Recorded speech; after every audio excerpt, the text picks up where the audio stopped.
من مهدی نژاد رسولی هستم، مدیر مدارس انسانی سازمان فروش شرکت گلستان. بسیار جذابه. فکر میکنم اولین باریه که من اینقدر محتوا رو غنی میبینم، اینقدر میبینم که هم کنار تدریس تمرین هست، کنار تمرین بازی هست و محتوا خیلی محتواییه که از هر جهت میشه گفت کامله. راستش من دغدغه خودم رشد و توسعه شخصی بود و با توجه به در واقع محیط کاری که دارم، با توجه به جایگاهی که دارم تو سازمان، رشد و توسعه شخصی دیگران هم برام اهمیت داشت.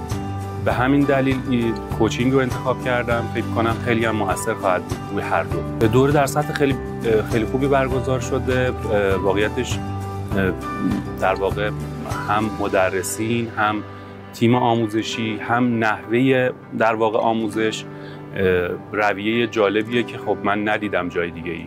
خیلی کمک میکنه به هدایت یادگیری توی گروه‌های 6 نفره، 5 نفره، 6 نفره و فکر میکنم خیلی موثره. مدرس یا مدرسین، هم بهاره جان هم مدرسین که در واقع دیگه ای که کنار ایشون هستن خیلی مسلطن. خب من خیلی برام مهم بود که ایشون تجربه بین‌المللی دارن، تجربه زیادی دارن، سالهای زیادی توی این حوزه کار میکنن.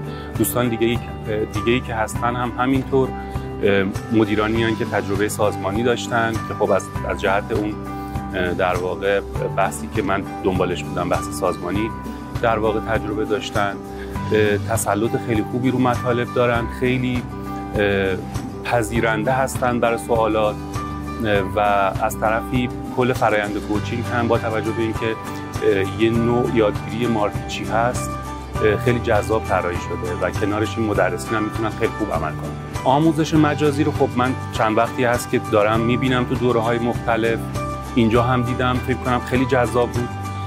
همین که من احساس میکنم این همه مطالب رو من میتونم با باز کردن گوشی موبایلم بهش دسترسی داشته باشم، تو هر لحظه‌ای که تو ذهنم یه موضوعی جرقه میخوره دوباره بهش رجوع کنم.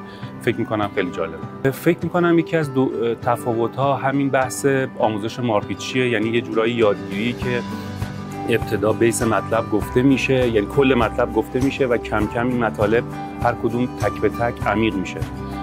یه موضوع دیگه ای فکر میکنم همین بحث آموزش، در واقع تدریس کنار تمرین، کنار بازی و فکر میکنم همه اینا کنار هم یه پک کاملی رو تشکیل داده. من فکر میکنم هر کسی دغدغه توسعه شخصی خودشو داره و از طرفی فکر میکنه که جواب سوالات تو درون خودشه و کنار اون حالا اگه کسی بخواد در واقع تو حوزه آموزش کوچینگ بره، دغدغه رشد و توسعه دیگران رو هم داره، رشد و توسعه انسان‌ها براش اهمیت داره.